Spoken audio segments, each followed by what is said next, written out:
el neumotórax. ¿Qué es el neumotórax? Es la presencia de neumo es aire y tórax, usted sabe que es el tórax.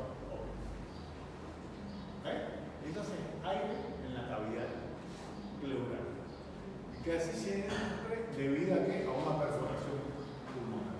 Ahora, ¿lo vamos a ver? Sí, claro. Lo vemos. Los accidentes, hay patologías muy asociadas. Por ejemplo, hay algunas neumonías que están cerca de la pleura que hacen que pueden dañar la pleura, la pueden lacerar y pueden traer. O salir. Entonces hacen el espacio y ahí se ve. Entonces se ve la camiseta pleural. Estas cosas lo vamos a ver. Puede ser unilateral o bilateral, atendiendo el tipo de líquido que acompaña el neumotórax. También puede ser acompañado de líquido, porque, por ejemplo, puede ser un accidente que perfora y entra aire, pero también hay sangre, ¿o no? O una cuchillada que se ve mucho cuando tiene cuerpo bueno. Pero vamos a ver. Una faca, la hacen deslocada y la faca penetra, entra ahí, hay un neumotórax, pero también hay un sacramiento, ¿cierto? Por la faca. Entonces hay esa combinación. Entonces se llama hidroneumotórax. Entonces damos el concepto.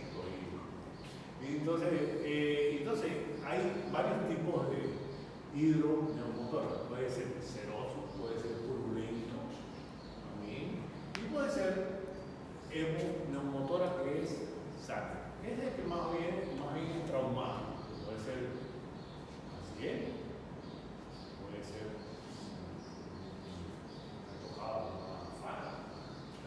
La evaluación radiográfica se hace por ciento de colapso pulmonar, pudiendo ser hasta el 100 total o parcial, depende del porcentaje que sea. Según la etiología, puede ser traumático, de lo que estamos hablando, accidental, traumático penetrante o no, o sin fracturas costales, quiere decir que todo accidentado, que es el vaivén, de todo. Se cayó de la moto, que es lo más práctico que tenemos acá. O el auto, como tiene el cinturón de seguridad, que usamos poco, una fractura costal, la costilla penetra, perfora, ahí se pone. Y androgénico, una biopsia transbronquial, lo que vimos,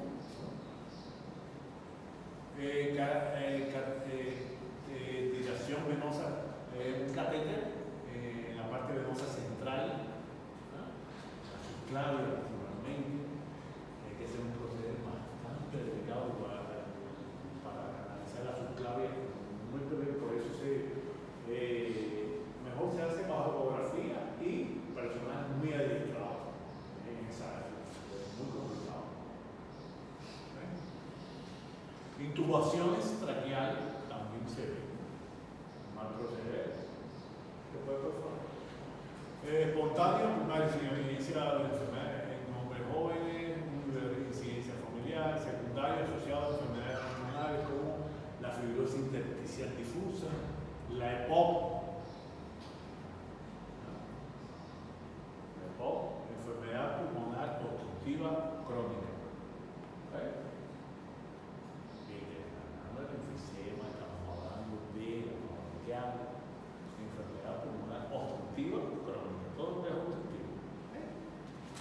Fibrosis quística, quimioterapias, también cefaleno, algunos tipos de neumonías, los osteosarcomas, una pancreatitis, un Wills, una cáncer de células germinales, etc. Hay muchas causas. Signos radiológicos, ¿qué se ve?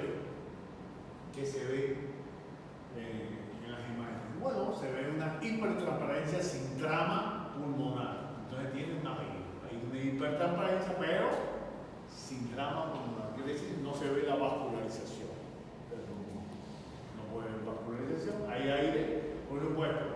El tórax, ¿cómo se ve? Transparencia. Hay una transparencia, está en negro, ¿cierto? Y como va a haber aire, se va a ver igual. No hay duda, ¿cierto? Se va a ver negro, pero no tiene vascularización. Hay un colapso pulmonar, obvio. Vemos como el pulmón se colapsa. Mediastino, hay un desplazado hacia el lado contrario siempre. Desplazado hacia el lado contrario.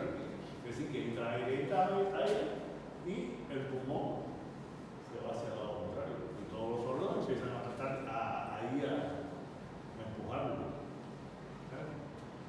El esqueleto, las costillas se horizontaliza. Entonces, fíjense esto, costilla horizontalizada. Entonces, ya vimos esa característica imagenológica, ¿cierto? ¿Dónde la vimos? En la patología pasada. ¿En qué? En el enfisema. ¿Sí o no? Sí, sí. Por eso, repito, otra vez. De hecho, repito. Porque si veo una costilla horizontal, no me presentan eso, ¿qué? Y imagenología muy difícil. Difícil. Se nos escapa mucho diagnóstico. Ahora están en el protoballo, también. Es por eso. Porque queremos ser lo adivino de la vida. No. Ahí es donde está el fallo. La historia clínica. Porque es lo mismo. En imágenes, cuando ustedes, ahora no, ahora está fácil. Cuando ven nosotros, ahí se complica. Más complicado todavía, porque casi todos los signos se parecen. No son iguales. Por eso, yo pongo siempre en examen la historia clínica. No, a veces preguntas muy directas, ¿de los signos de o del verdadero falso?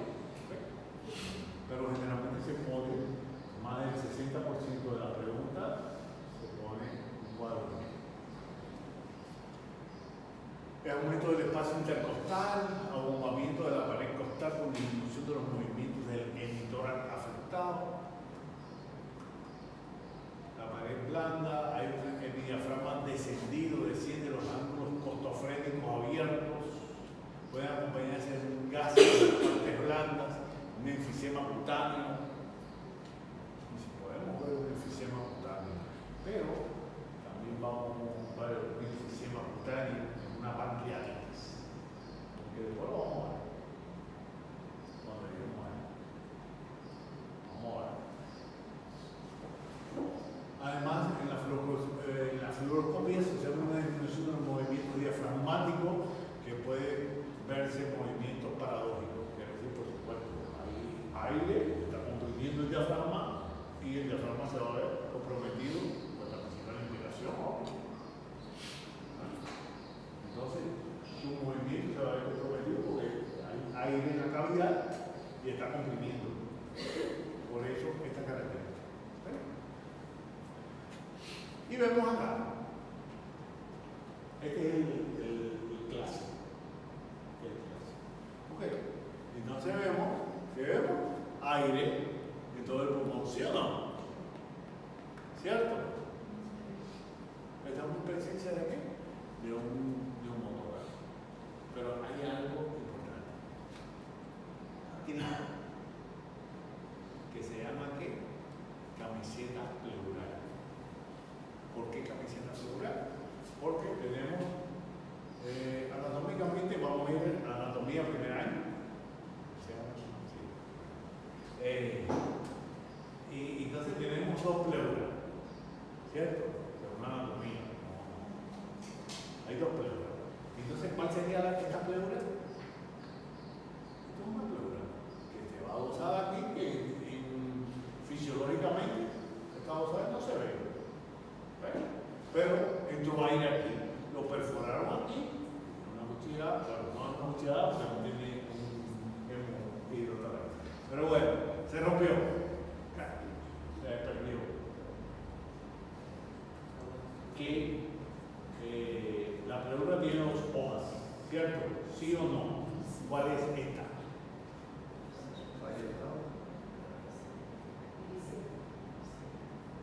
Me gusta más la última que puse, porque la pavimentada es la que está adosada o tapizando, la que tapiza, y esta es la que se desprende, porque hay un espacio virtual, por supuesto, el espacio virtual no se ve en condiciones fisiológicas, igual que hay otros espacios, está el espacio de Douglas, de Morrison, ¿cierto? Que se ve en ecografía, es un trauma abdominal, que es por hombro, ¿verdad? Que si el espacio de Morrison, que sangre, qué cantidad, que se llama de cirujano, que se llama un espacio de Morrison visual, ¿o no?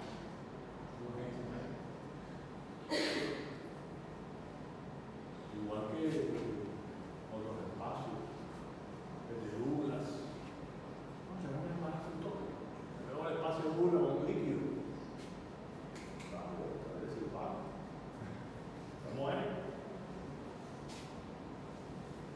Entonces, la camiseta celular la vemos acá.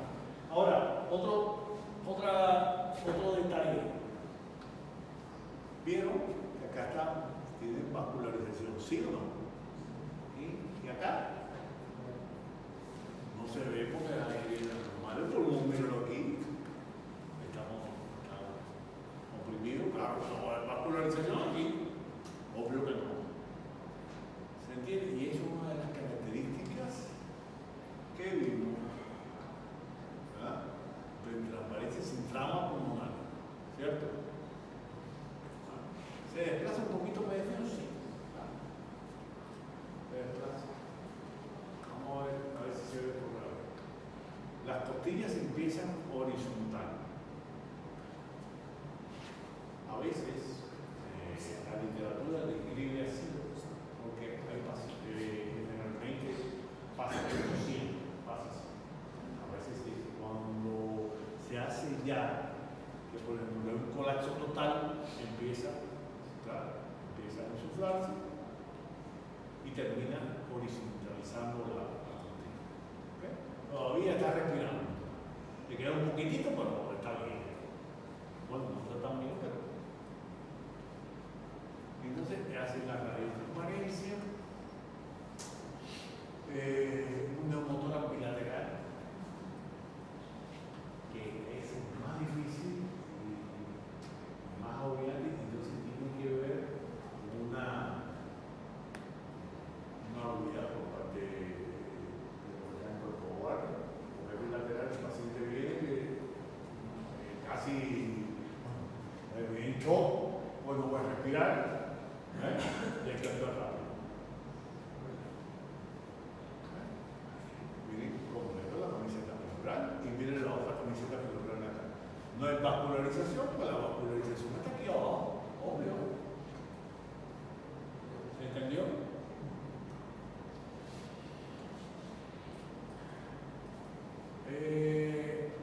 Bueno, esto es un hidroneumotórax. Hidroneumotórax, lo hacemos radiológico, imágenes hidroaéreas horizontales que se extienden desde el mediastino hasta la pared costal, por encima del nivel horizontal. Líquido acostumbra a verse en un pulmón colapsado, donde en los movimientos respiratorios existen variaciones en cuanto a la altitud del líquido. Entonces aquí tenemos el nivel del líquido. Por supuesto que si yo ahora hago un tórax, hago una imagen especial puede ser en este paciente cuando ve un video tórax. Tengo dudas. Hago una vista de Pancoa o vista lateral. Pongo al paciente, lo puesto en la mesa, le pongo el chasis que usted vio, lo pongo atrás, el rayo lateral acá, de lado, y vemos que como es líquido, el líquido va a ser un nivel, ¿sí o no? El líquido. Entonces, ese líquido va a ocupar este espacio aquí. Yo estoy de lado. Entonces, estoy en presencia de un líquido acá. ¿Ok? Y, por supuesto, el pulmón está colapsado.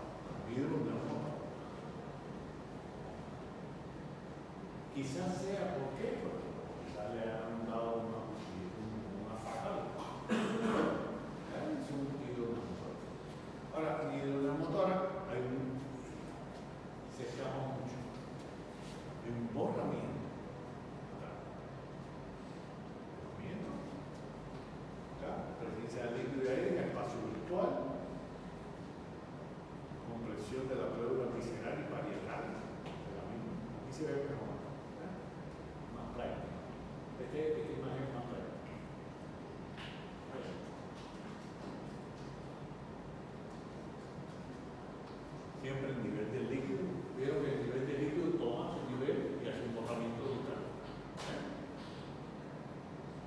Ya no es igual que en el motor. En el motor vemos aire, pero aquí como el líquido no vemos estructura. Aquí no se ve nada. ¿Se entendió, doctor? Fácil. El líquido de un motor al derecho, el líquido bien definido, así se va, lo van a ver así. Borro todo. La parte de los ángulos, todos los ángulos ahí se borran. De ahí para abajo hay ángulos.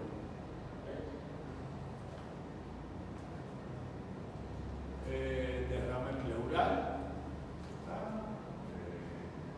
Por supuesto, ver siempre se hacen los derrames pleurales, se toman muestras, hay líquidos, se toman muestras.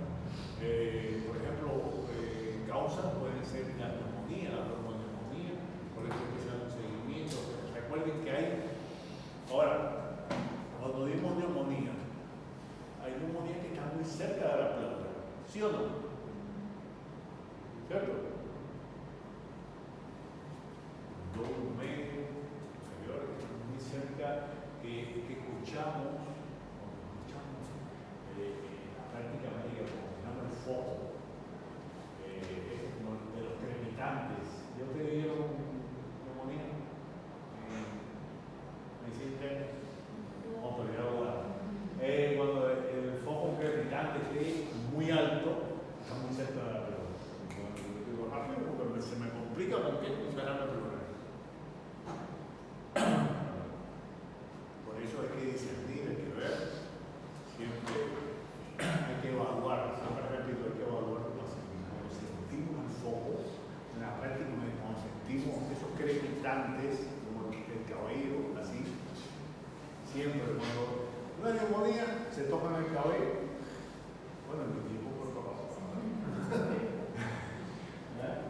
se toca y ese sonido es el que ustedes van a sentir. Estamos demostrando, si no podemos. Ese sonido es el que vamos a sentir en una neumonía. ¿Vale? Ese sonido, como el que está. Y es muy importante porque cuando está muy aumentado, que está cerca de la pleura. Recuerden que podemos entrar tampoco bien. Diferente área, ¿verdad? Hay un esquema donde hay que poner, no puede entrar en detalles. Pero cuando ponemos el estetoscopio, si lo escuchamos muy alto, estamos cerca de la pleura. Y una de las consecuencias es derrame pleural. Si dejamos que evolucione la patología, por supuesto, va a erosionar la pleura, es muy sencillo. Hay todo ese pulso, esa cosa va pasando así. Y no se va a ver, entonces, un derrame pleural. ¿Ok? Al final no mido, ¿verdad? El líquido, llámese seroso, llámese sangre, infeccioso, las neoplasias. Las neoplasias del pulmón hacen mucho metástasis. Cuando hacen la metástasis del pulmón, infiltra mucho la piel. Está también muy cerca. Y cuando han evolucionado, que toman casi todo el pulmón, ¿no? Ya ese puede parénquima. Algunas cardiopatías, algunos lupus eritematosos sistémicos, algunas enfermedades reumáticas también nacen con derrame pleural, la enfermedad de Hawking, los procesos inflamatorios tumorales infradiafragmáticos, y también hay, siempre dejamos este grupo en medicina, que es una palabra muy peculiar que van a ver mucho en sus libros, de la palabra idiopático, que bueno, ya está escrita en la literatura, no se puede obviar, pero no, nada es idiopático, porque si tenemos una ley que dice causa-efecto, no podemos decir que nada es idiopático, ¿cierto? Sí. Según la ley, ¿verdad? Hay causa-efecto, entonces no podemos decir que es idiopático. Está escrito, no respetamos. Hepático.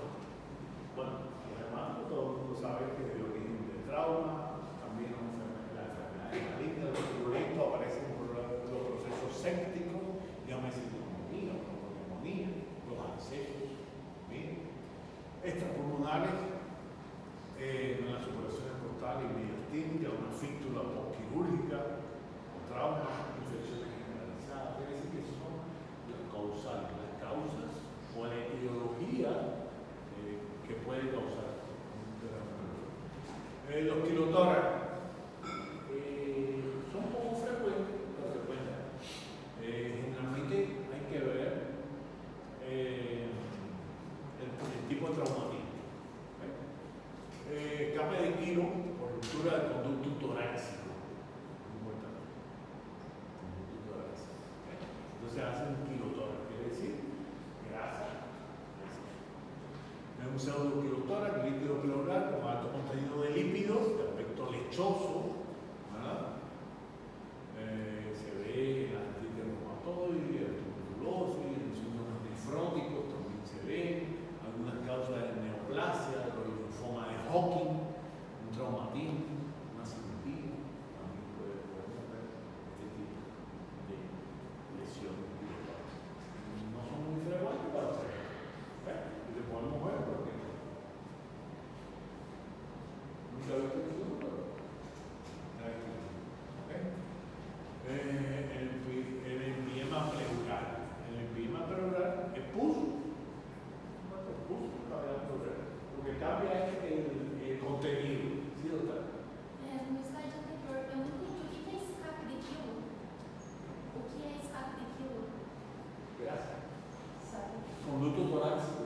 Estamos hablando de conducto torácico. É gordura de suor que vai pro pulmão. Aquí. Agora sim. Conducto torácico. ¿Sabe lo que estamos hablando? Conducto torácico. ¿Sí o no? Acho que sim.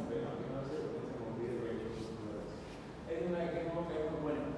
Hay muchas cosas, por ejemplo, está bien, seguro, claro. Siempre preguntar es saber. Y está bien, el conducto torácico generalmente. El conducto torácico tiene consigo, claro, alto contenido, no quiere decir que sea grasa, tiene alto contenido lipídico. ¿Okay? Y por eso se rompe, si hay una cirugía, un trauma. Por eso cada vez que hay estas patologías, se hace que se funciona, se drena y automáticamente se manda a estudio histológico para ver si es pus, si es quilo. Entonces ya la conducta terapéutica a seguir. Si es pus, esto es una neumonía que erosionó ahí, me estaba pegando desde que mandarlo primero para terapia. ¿Entendió? Entonces, el pus, que se ve también mucho, tiene varias fases. Tenemos una fase exudativa, una fase purulenta, una fase crónica. Entonces no lo voy a explicar esto, pero ustedes lo ven. La evolución de ese empiema o de ese pus tiene una evolución, obvio, una evolución de una primera semana, ¿verdad? Que se va coleccionando, y va apareciendo los síntomas a medida que va avanzando la patología y va evolucionando toda esta los trasudados. Son mecanismos básicos que conllevan a la formación del trasudado, el aumento de la presión hidrostática, y lo vemos, estos tipos de derrames lo vemos muy notorios en la insuficiencia cardíaca. Y esa patología sí la vemos muy a menudo. ¿En qué ustedes lo van a ver? Cuando ustedes terminen medicina, cuando hagan médico familiar, médico asistencial de familia, a ver, paciente con insuficiencia cardíaca hace un derrame pleural. Entonces lo van a ver muy pequeño. A ver, comienza así. Dolor,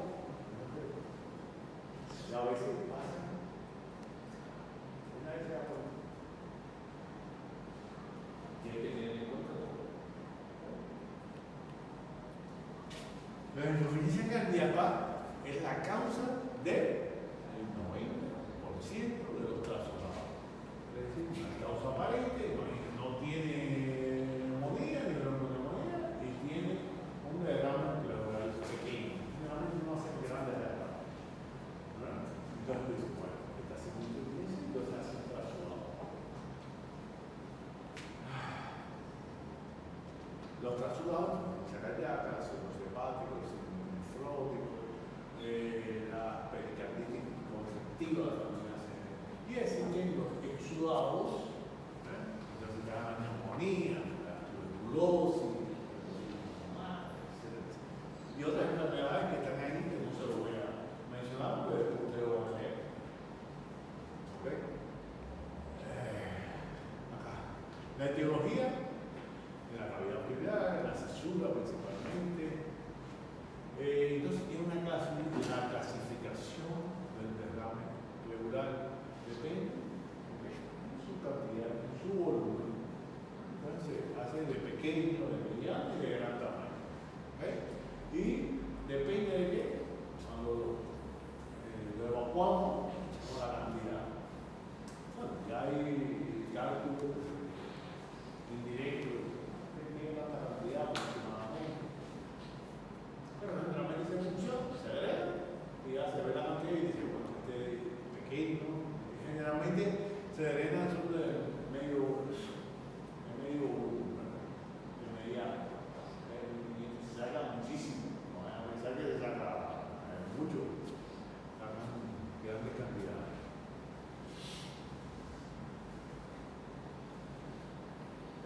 Los signos radiológicos, importantes, por supuesto, radiopacidad total o parcial del emitora, ahumamiento costal, los pasos intercostales anchos, se manifiesta, se ve bien en el adulto joven, ya que un paciente de edad avanzada es relativamente rigidez de la jaula torácica y impide o desempeña la función de la fuerza oponente al aumento de la presión del emitor articular. Y las costillas se hacen por los es decir, que se ve bien el abombamiento costal, pero en los pacientes muy avanzados hay mucha resistencia, ¿verdad? No se distingue tanto, y a veces hay que ver una insuficiencia cardíaca, ver el paciente y tener en cuenta que esto está. Desplazamiento del mediastino hacia el lado opuesto. Y lo vimos, y fíjense cómo se repite este patrón en patología que ya hemos visto. ¿Cuál? La telestasia, ¿cierto? Viste que los patrones se repiten. Por eso es importante cuando yo pongo en el examen, siempre como historia clínica, porque tiene que equivocarse, porque no le puedo decir, no, un ejemplo, no te puedo poner, un desplazamiento del mediastino hacia el lado opuesto. ¿Qué patología es? Hay muchas. Puede ser una telestasia, puede ser una rata. Entre otras. Por eso hay que siempre se acompaña de una historia clínica. Una historia clínica es un acompañamiento de los signos, síntomas, algunos datos de examen físico. O, en este caso, la pregunta que vaya dirigida. Bueno, quiero que me hablen de enfisema pulmonar. Ahí está. Nunca va a venir a lo que me refiero. El descenso del diafragma en el lado izquierdo para comprobar la situación baja de la cámara aérea gástrica y cólica. En el caso de derrames parciales se observa una línea cóncava hacia arriba, más alta, a nivel de rebote maxilar, y se ve la llamada parábola de Namusaurus, diciendo motofrénico motor. Acá, un derrame pleural,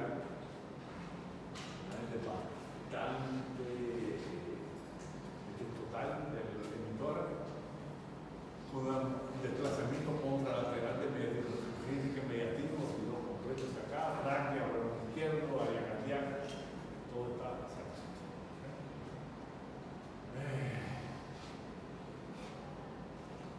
derrame pleural derecho, mediana apatía, la curva de Neusau, en francés. ¿Okay? Eso es importante. Es una de las características importantes del derrame pleural. ¿Okay? Esta signo imaginador.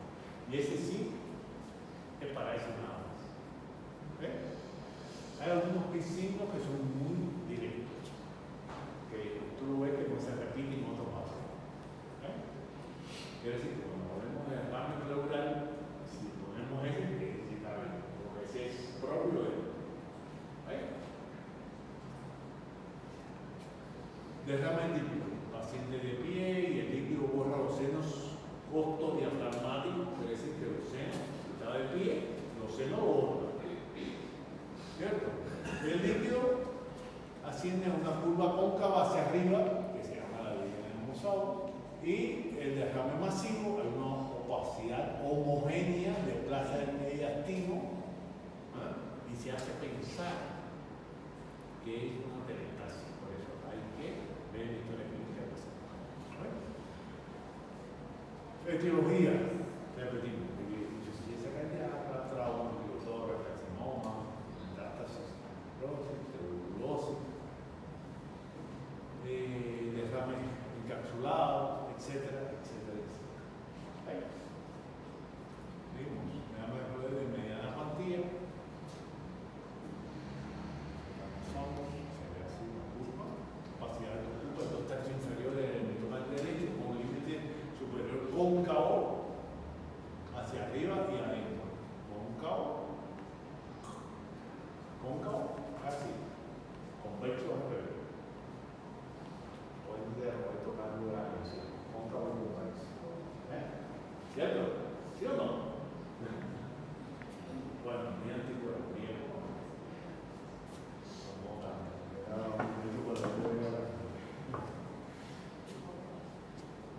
¿Ok? Entonces cóncavo.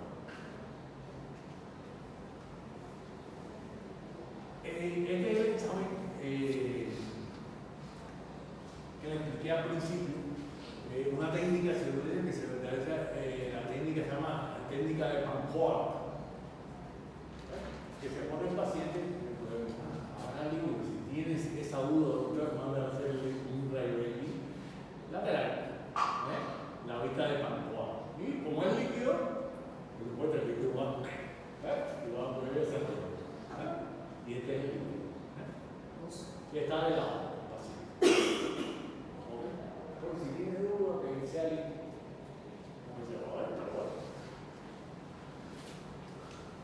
Y dice, a veces se manda ya tenemos una tomografía, ya tenemos volumen, enseguida se ordena el paciente. Pero en otro tiempo se pasaba la vista de Pancoa para ver. Es decir, bueno, se calculaba así. Y ahora estamos más modernos, ya se ordena, etcétera, etcétera.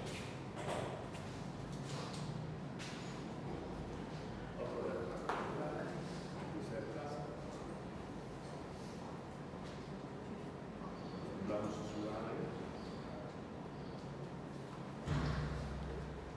Desplazó y viene el plano susural. Y doctor derecho, nivel de líquido horizontal, pulmón colapsado. Es decir, que negro, neumotórax. La camisetica pleural, que prendió. Y líquido, hidroneumotórax. La cesura casi bastante comprometido. Déjame censurar. Déjame lograr derecho, una opacidad total y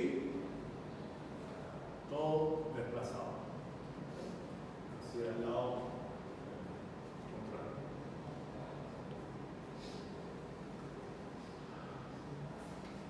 Lograr izquierdo, cuidado con el izquierdo, puede decir, el corazón, no, cuidado.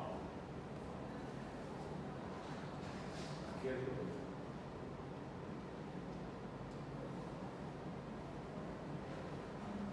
El derecho es fácil. No hay problema, toma un poquito más. Derrame pleural izquierdo se ve poco. Y vemos cómo hay un desplazamiento, aquí se ve el corazón. Cerrado, pero generalmente como vimos, casi todo lo que vemos es derecho. Pero este es izquierdo. Que será, si veis los pulmones, puede haber.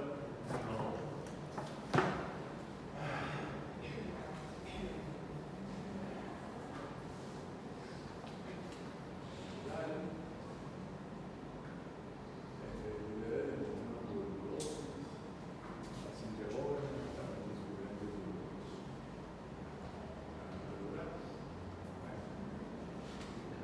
Otro derrame pleural,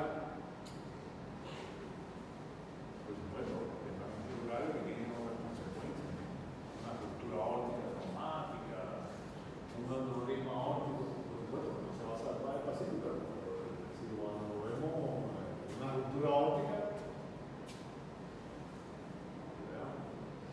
es difícil.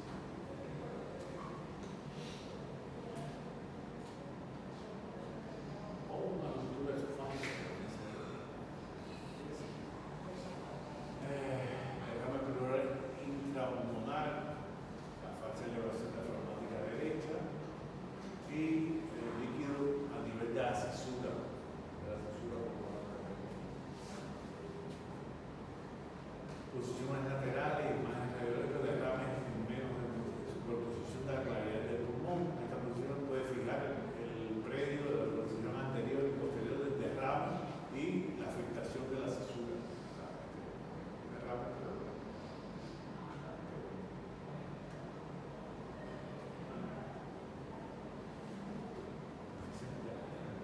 Enfisema ya lo vimos. Y ahí vienen dudas. ¿Otra vez?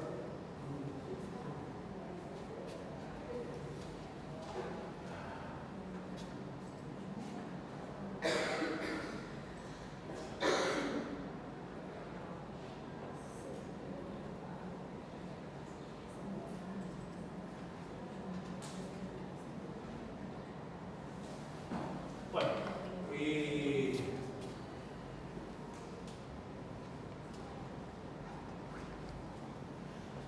vamos a ver esta última patología para terminar. Lo vamos a ver ya de la tuberculosis en medicina.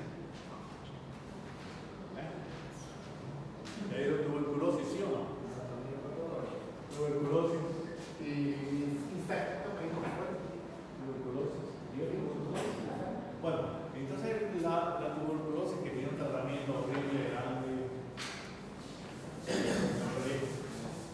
Me acuerdo en el 2014 hice una guardia médica en el Chapo, en un hospital del Chapo. Fue como el mes de diciembre, por ejemplo. En un hospital había muchas puertas, ¿verdad?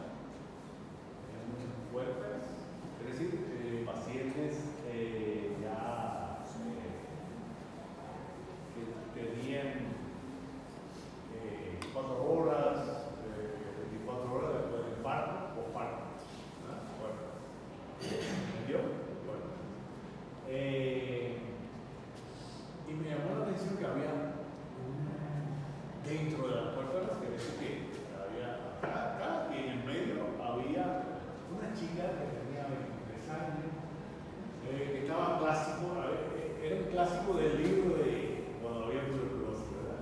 Todo, antigravar, todo. Y entonces me doy cuenta porque pasé visita a la puerta, me agarró casi el horario de almuerzo. Y le pregunto a la enfermera, ¿quién está ahí en ese grupo? No, paciente especial. No, dame cuando leo la historia clínica, paciente tuberculoso que había abandonado 2 veces el tratamiento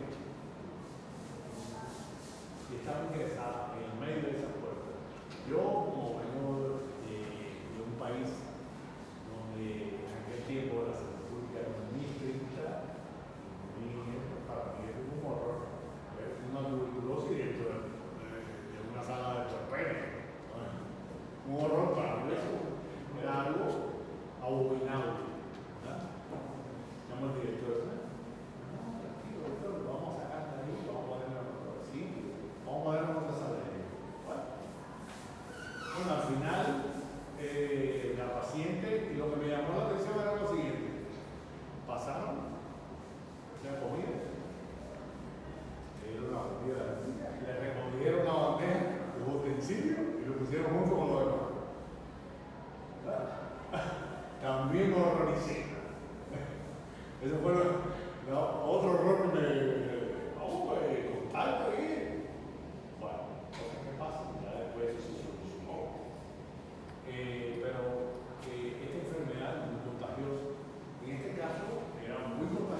Y por supuesto, el 90%, el 98%, perdón, el 98% de micobacterias de tuberculosis, y haciendo memoria de este gran científico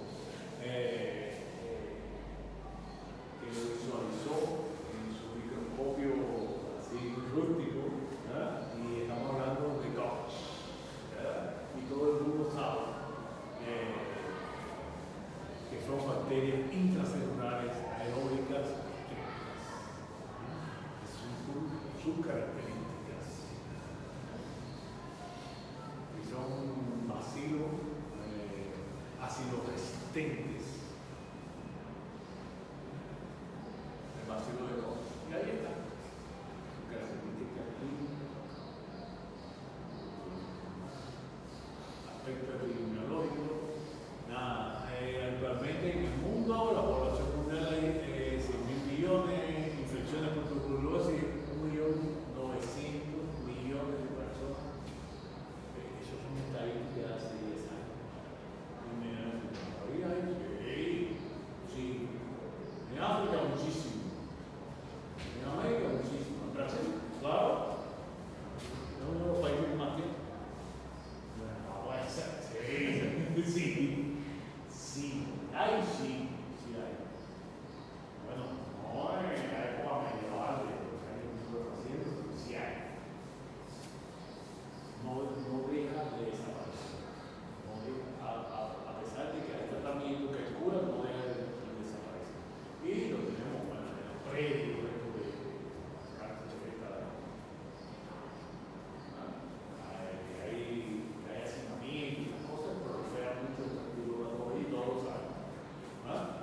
Hay alrededor de 1.900 millones nuevos enfermos por año, parecen 8 millones de personas anuales que contraen tuberculosis. El número de muertes, lastimosamente, es entre 2 y 3 millones de personas al año. ¿Okay? A pesar, doctor, de que hay cura. Bueno, y lastimosamente el 95% en Latinoamérica, África y algunos países asiáticos. La tasa de incidencia estimada por cada 100.000 habitantes, tenemos algunos países, entre más del 50 y el 64% tenemos estos países que a usted lo ve, Brasil, Belice, Colombia, Ecuador. Claro, eso fue en el 2005. Ahora, se han hecho campañas, tanto en Paraguay y en Brasil, sí, Brasil hizo una campaña muy fuerte, y por supuesto, bajó muchísimo. Ya en el 2010 tenía una incidencia muy baja de tuberculosis.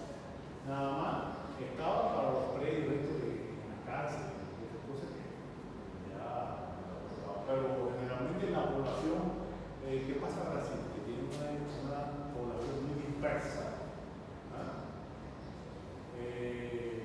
y se hace un poco, tienen también muchos indígenas y estas cosas, y son propensos a esta enfermedad. También los entornos, ya vimos ya que en las cárceles también por el hacinamiento, también nos pasa acá en Paraguay. Igual. Pacientes que contraen enfermedades y entonces no van al médico. Complicado, muy complicado. Mas no ano passado, doutor, abaixo de muitos casos pela entrada dos venezuelanos no Brasil, então a região norte estava com um grande índice de meningite e tuberculose, e tinha várias regiões que usavam em São Paulo também. Sí, inmigración también. ¿Qué pasa cuando está la inmigración así desproporcionada? También trae un reto también para la salud pública de la inmigración, porque no sabe que entra, no sabe que está, si están entrando tuberculosis, si están entrando SIDA, si están entrando. Entonces, eso que también hay que tener en cuenta estos detalles. Sí, es muy importante. Por eso hay mucha vigilancia, aunque se escapan muchas cosas, a veces se escapan. No,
Estas son estadísticas de 2010. En el 2010 tenía 85.000 casos.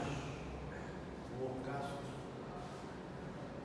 Dice en comparación con Haití, que tenía 23, claro. Si lo comparamos Brasil, tenía un per cápita bajo en comparación con otros países.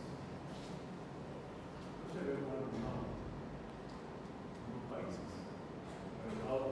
Brasil un poquito, después se paró hace el último tiempo, pero sí hubo uso. Y precisamente son los predios, ¿verdad? 2018 aumentó los casos. 91.000 casos estimados.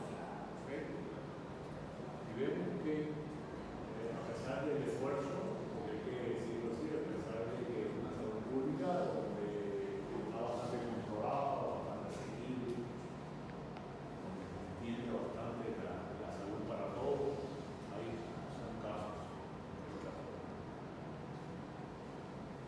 Hay muchos casos, un total de 1.4 millones de personas mueren por tuberculosis, que fue en el 2019. Se estima que en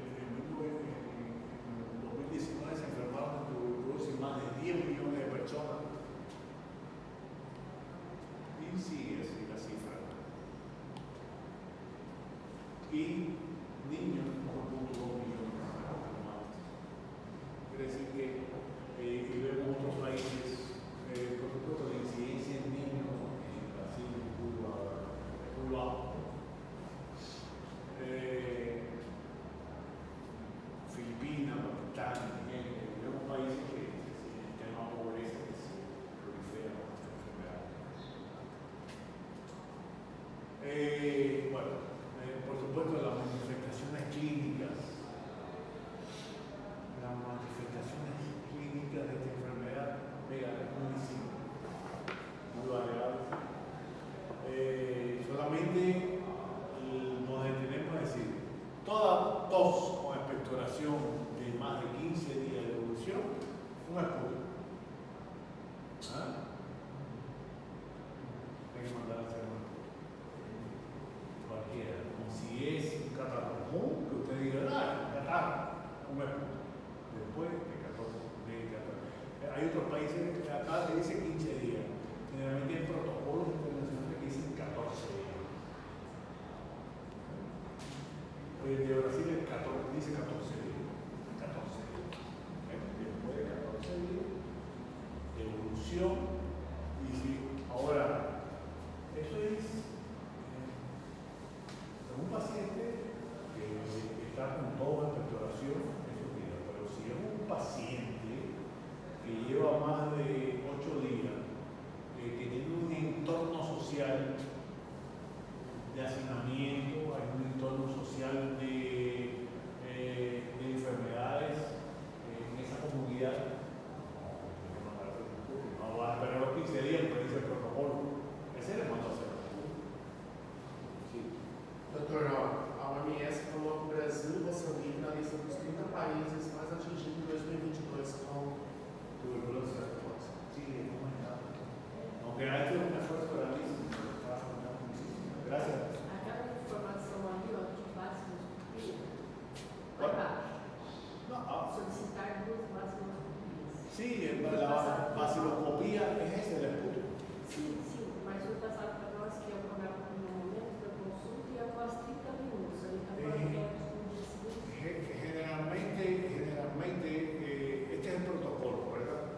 Pero ya te digo, cuando el paciente viene y depende de las características, si viene de una etnia, que tu valoración era que es propenso a esa enfermedad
utiliza acá.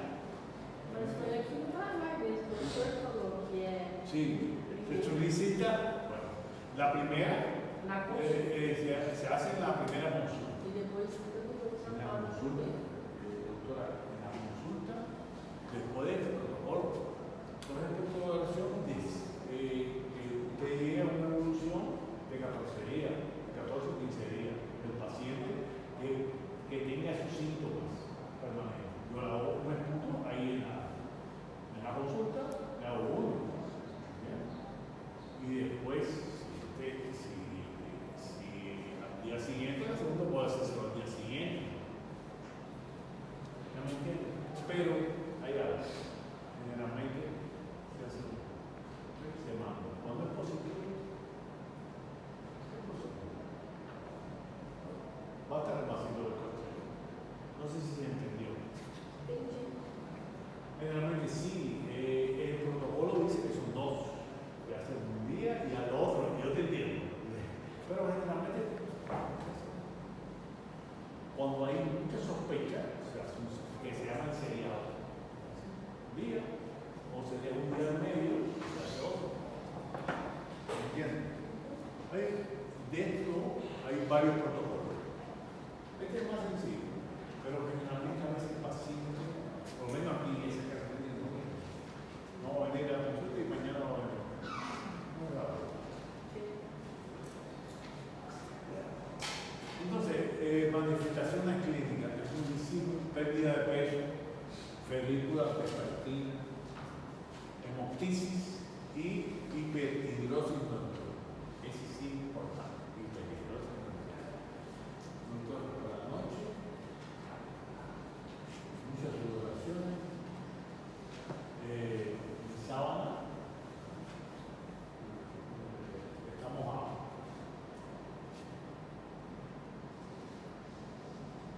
Diagnóstico, una vaciloscopía.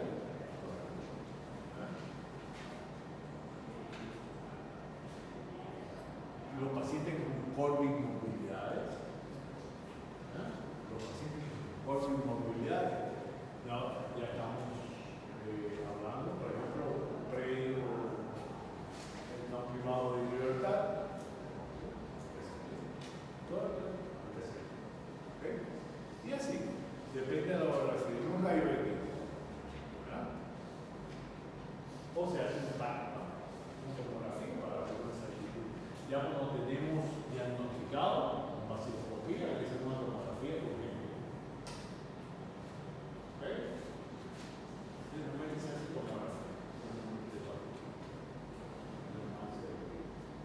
Podemos ver un visual.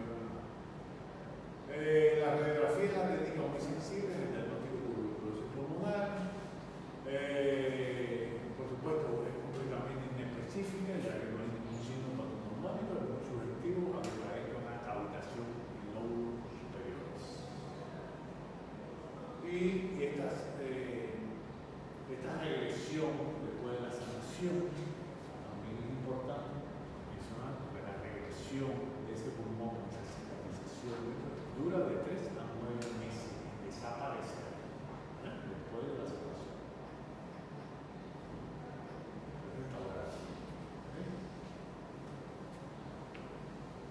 Y entonces están las distintas lesiones o las manifestaciones imaginológicas o radiográficas de la tuberculosis. Entonces está además la lesión de Gauss, ¿verdad? Son estas. Pode voltar um pouquinho? Voltar?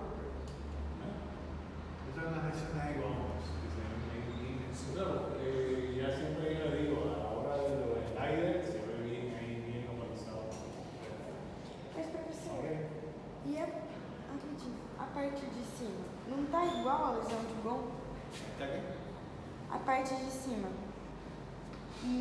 na parte superior, dos dois lóbulos, na parte superior, tem essa coisa meio branquinha aí. Tá igualzinho a lesão de Gauss. Sí, pero la lesión de Gauss son estas dos, ¿ok? Que se ven, son lesiones aisladas que no están dentro de la. Ya tenemos que una lesión empanada, ya ves que te lo voy a explicar más adelante, doctor. Tá. para mim tá tudo igual. No, claro, Gracias. ahora, está una tuberculosis primaria y tuberculosis postprimaria, ¿verdad? Entonces tenemos acá el esquema de una infección, ¿verdad? Que esa infección va a ocasionar una lesión primaria, que si se progresa, entonces va a llegar a cavitaciones, etc. ¿Okay?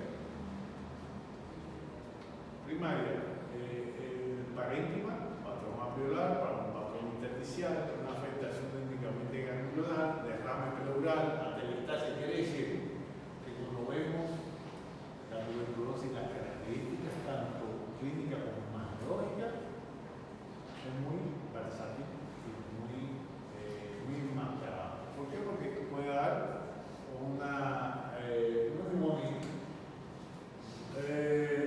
puede dar una derrame pleural, puede aparecer como una atelectasia, puede ser una tuberculosis. Calcificaciones, generalmente son las calcificaciones aparecen, que son las lesiones primarias o los complejos primarios de Gons, que se aparecen estas microcalcificaciones pequeñas, son las radiopatas por debajo de la clavícula derecha, quiere decir que te dan cierta información muy característica. Calcificación a nivel de los ganglios linfáticos biliares, ¿verdad? Y esa es una de las características del complejo primario de Gons, las microcalcificaciones que se ven en estos lugares específicos. Tenemos también el complejo de Ranke. Ahora, como dice la doctora, muy distinto, muy parecido. No vaya a pensar que es muy fácil. ¿Por qué? Porque es una patología muy enmascarante. Y ahora, esto, vamos a verlo. Sí, fíjate que parece, cuando vimos neumonía, ¿cierto? Que vimos las características de la neumonía, el algodoncito, que tiene ahí intercambio, ¿cierto? Se ve un intercambio gaseoso ahí todavía. Recordar un poquito de las características de la neumonía. Y entonces, ahora, vamos otra vez al principio. Lo que le decía otra vez. Cuadro clínico, la historia clínica. Si no sabemos la historia clínica, usted no puede decir en esta radiografía, no, es una tuberculosis. ¿Por qué? Porque me vas a ver esta imagen nada más. Es claro. Tiene que ver una historia clínica. Entonces podemos discernir, podemos decir, la historia clínica, estamos hablando de historia clínica, la parte del examen físico está incluida, el 90% de todo, doctores, ¿o no? El 90%. Esto solamente es para confirmar algo que ya previamente está. Así, previamente está. La clínica médica es la base de todo. Lo que nosotros queremos es solamente, pero está hecho ya el diagnóstico. Está hecho el diagnóstico. Si tú haces una buena historia clínica, es difícil que te equivoques. Solamente lo que quieres confirmar. Porque si me viene un paciente privado de libertad, es decir, que está un preso, ¿eh? No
estadística podemos ver dos. El mismo derrame pleural, hay derrames pleurales que son tan pequeños, los de insuficiencia cardíaca que a veces pasa. Ni lo ves. Si el lado izquierdo, ese se va. No lo ves. ¿Me entiendes? Es muy pequeño.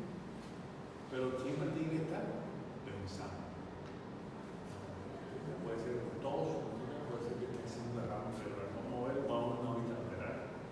Ahí sí, le ganaste. Pero si no lo piensas, por eso te digo, si el médico, si el doctor que está tratando no piensa la patología, se va. Ni la busca. Lo que tú piensas en esos momentos de la evaluación es lo que tú vas a encontrar. Si tú no piensas en la patología, no, ni la busques, no la vas a encontrar. Por eso nosotros tenemos que pensar, no importa que pienses mal, no importa, mejor digo, que bueno que no es malo, lo que pensé, pero equivócate, pensando en lo malo y no en lo bueno. Una enfermedad, es un catarro común, no le vamos a mandar a hacer radiografía, no le vamos a mandar nada, porque un catarro. Entonces le decir, no vete para la casa, o dar un jarabe, le digo, como no pensaste, pienso que es una neumonía. Pienso que lo voy a hacer en rayos X, una tomografía, lo que sea. ¿Cierto? Así es como es el pensamiento. Nosotros podemos pensar, doctores, en cosas. No, el paciente, un ejemplo, ¿no? De neumonía, un catarro común. No. Si vamos a pensar en grande, algo más. Y vamos a hacerlo. ¿Verdad? Así, si no se escapa. Y así es como tenemos que actuar. Bueno, el complejo de Rankin es una evidencia racional y fidedigna de la tuberculosis primaria, es muy importante. El complejo de Rankin. ¿Sale examen? Es una de las cosas más importantes para todo el mundo. Los nódulos de Simon. Están los nódulos de Simon. Estos complejos de Rankin. Ahora, doctores. Sí, el libro está escrito. Usted quiere que se le enseñe una placa y yo le voy a decir a la doctora, ¿cuál es el profesor? Lo que así solo, no, claro que jamás baja esta cosita va a ser no, claro que no. Claro, si te doy, si ya sabes que es una tuberculosis que está diagnosticada, entonces tú empiezas a buscar ciertas similitudes. Ahora sí. Pero si no, se escapa. Esta es una imagen, no, se le escapa esto. El de Rankin, muy patológico. Las consolidaciones del espacial del patrón radiológico más común. Consolidaciones que son como especies como calcificadas.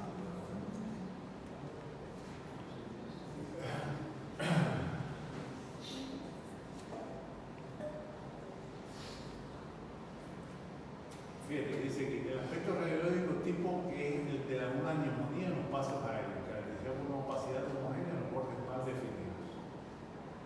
Y es muy similar a una neumonía. En neumonía vimos esta imagen. Es muy similar. Antes, estamos hablando antes de 1800, había una especialidad médica que era tuberculosis. Imagínense una especialidad, nada más era para eso. ¿Cuántas cosas? Era nada más tuberculosis. Médicos que se especializaban en tuberculosis. Es muy complejo, muy complejo, muy complejo. Estaciones interesantes. Professor, uma pergunta. Essa parte aí que tem um ângulo costa-frente, certo? Aí tem um negocinho assim, mais pra cima. Aí, esse que não é côncavo, é convexo. Aqui, ó, peraí, vem cá ver. Isso aqui. O que é? Não, isso aí. Mas o que é? O que é isso? Nossa. Isso. Esse branquito aqui. ¿Esto acá? ¿Este de acá? Não, sim. É, mas é ¿Este que. de acá? Isso. No, es una mujer. ¿O Ah, no? entendi. Mujer. Obrigada. Será mamá. Obrigada. Es una mujer. ¿Entendió? Es mujer. Graças. No, no está bien. No, está bien. É. Este es un hombre. Acá es una mujer. Una mujer.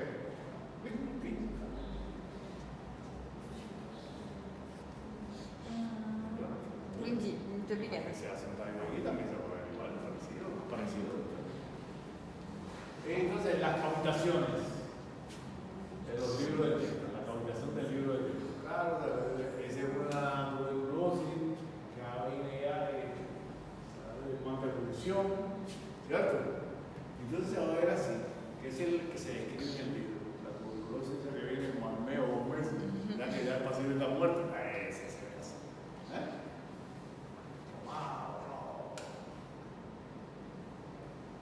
Las habitaciones, que eso es lo que en las habitaciones para la abeja, la del libro de texto, la Biblia es bonita. Y cierto, por cierto, la chica de la historia que le dice, sí, tenía las habitaciones, tenía todo tiene complejo de arranque. Para terminar la historia. Bueno, hablé con ellos, el esposo se enfadó conmigo. No, y se la llevó. Y después, como a los 6 meses, el doctor estaba en el de repente, no se falleció la chica. Falleció. Tuberculosis. Se trató.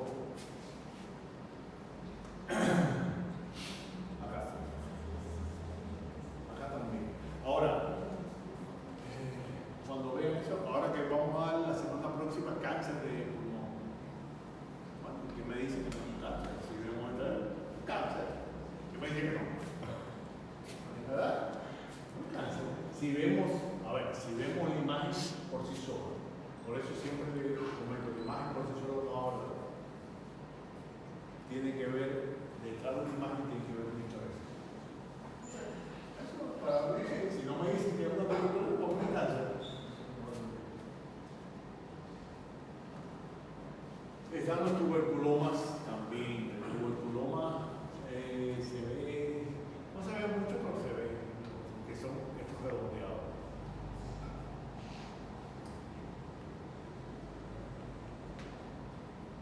Un tubérculo, se ven así son pequeñas, que se ve así. Son pequeños, se acumulan. Un vasito ahí, se llaman tuberculomas, pero se ve con una incidencia muy baja de 14 tuberculomas. ¿Sabes? Te dicen ahí los porcientos, pero se puede ver, está escrito en la literatura médica, está escrito. Las atelectasias, ni vamos a hablar de eso, si ustedes saben, la tuberculosis hace atelectasia, lo normal. Linfoadenopatía sí hace. Todos sabemos que además que ya lo vieron cuando tiene tuberculosis, que hace un linfoadenopatía. Afecciones glandulares, la adenitis tuberculosa mediastínica que hace mucho.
cavitaciones en este tipo de patologías, las llamadas cavitaciones del cráneo.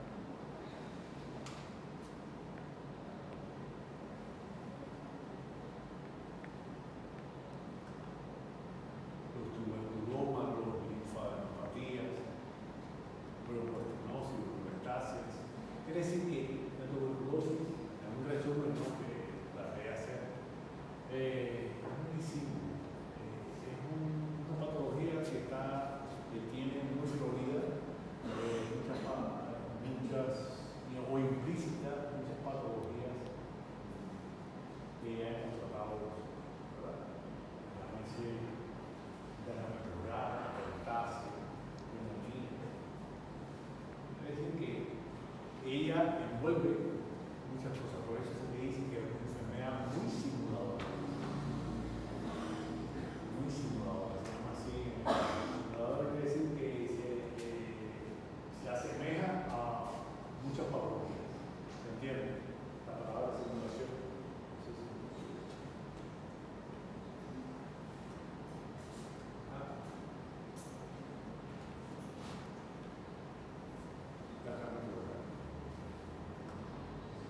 Ya está aquí, doctores. Sobre neumonía, perdón, sobre tuberculosis. Hay que estudiar ahora el objetivo de la clase es los signos imaginadores. ¿Okay? Es complejo, sí. Hay que verlo de otro enfoque, un enfoque interno. Sí, pero siempre decir que la parte de imágenes en tuberculosis es un poco compleja. Es una entidad clínica, a pesar de que tiene, por supuesto, imágenes y esto, pero más bien. ¿Okay? Gracias.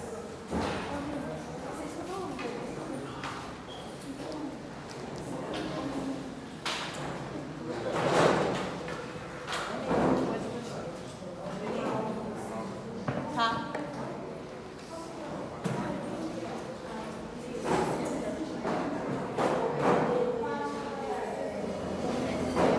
Sorri.